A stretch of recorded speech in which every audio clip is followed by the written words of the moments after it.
I shouldn't be shocked. You probably shouldn't be shocked, but I think we both are. If we're in a situation where politicians of opposing thoughts and opinions can't even gather in a room to debate and discuss, what message is that sending out? Now, I know Trump says he wants a dictatorship where it's his rule, his words only, but at the moment, that is not the position, as far as I know. So if anybody has, can you just tell me your honest first reactions to this Barbara Lee moment you're about to see? Please, in the comment section below. Thank you. Chairwoman, I wanted to ask unanimous consent for Representatives Debbie Wasserman Schultz of Florida and Barbara Lee of California, both senior members of the Committee on Appropriations, to participate in this hearing after all members have had their chance to question the witnesses. Thank you for that request. Debbie Wasserman Schultz is more than welcome. Barbara Lee is not. Can I ask you the reasoning, Chairwoman? The reason I ask. Oh, I can tell you about the reasoning is because Barbara Lee, who I know is a distinguished member of the Democratic Party, is a friends with the oppressors and not with the Cuban people. Barbara Lee has been friends with Fidel Castro, and she was. There are many statements that we can't repeat, and that indicate that she is just not with the people that I represent, who are the Cuban exile community in Miami. Sure. She is not a friend of the Cuban people that we are trying to liberate. Point of personal privilege, if I could respond really quick. Chairwoman, you know I respect your work, even though our positions on different issues with respect to the Western Hemisphere and Latin America are sometimes far apart. I respected your voice and your work and the policy that you've worked on, but this move to not allow one of our colleagues in the United States Congress, who's been elected by the people she represents, to sit and participate on a panel like this is, I think, unprecedented. And if it's happened before, I don't know about it. And I know that, like many, you have been critical of the government in Cuba in part because it suppresses free speech and suppresses different opinions. And so without getting to the substance of your critique of Congresswoman Lee, Chairwoman, that's exactly what you're doing right now, is you're suppressing somebody from even sitting here and participating in the same way that the Cuban government has suppressed opinion and perspective for decades. My dear colleague, the Cuban people do not have a platform to express themselves like distinguished lady Barbara Lee or Congresswoman Barbara Lee has had, because she has been able to go to many media outlets. She's been able to express her admiration for Fidel Castro, but this is not the site to do that. She has no position, or she is not welcomed on this committee that I humbly chair. So I thank you very much for your request, but not this time. Therefore, the subcommittee on the Western Hemisphere will come.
entrepreneurs can thrive in Cuba. The only people who have that key is the Cuban regime. They could make that happen right now. Madam And Chair. unfortunately, you have been friends with those who are not in favor of the Cuban people. Madam Chair, I am a those friend of people the United States. I am a member of the United States Congress. I am a friend of the global community. I want to see normal relations between every country in the world and the people of the United States and the government of the United States, whether we agree or disagree. The only way we can ensure the values of democracy are promoted is being at the table, engaging with. Fidel Castro has been the worst dictator that the hemisphere has seen since the arrival of Christopher Columbus in 1492. So Madam Chair, talk about Donald Trump. Russian the races, subcommittee, we are autocratic.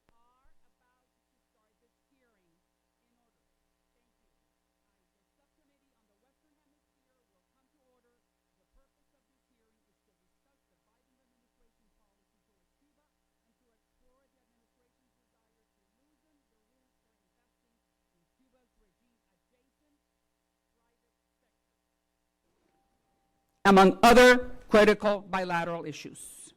I now recognize myself for an opening statement. And thank you very much to Mr. Jacobstein for coming and for Mr. Roy for being here and wanting to dedicate your time and your expertise to clarify this topic a little bit more.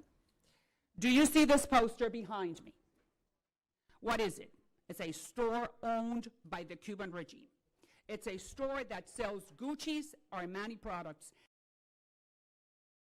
Madam Chair, I served on this subcommittee for many, many years. I'm an African-American woman who has a point of view where in a democracy those point of views are allowed. And you are doing exactly what you say the Cuban government is by denying myself, a member of Congress who represents the same number of constituents you represent, denying me the opportunity to present my point of view. What is wrong with this ticket? I would love to have this same type of political discourse in Havana. Let's have it in Havana. If we normalize relations and have normal diplomatic relations where entrepreneurs can thrive in Cuba. The only people who have that key is the Cuban regime.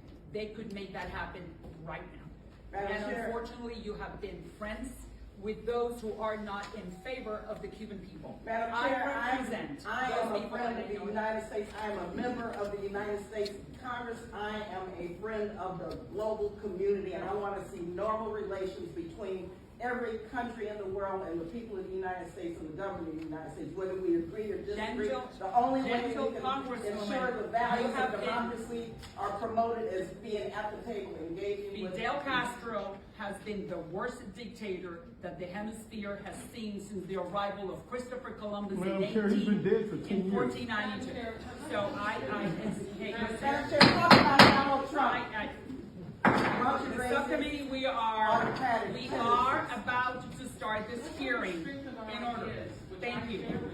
The subcommittee on the Western Hemisphere will come to order. The purpose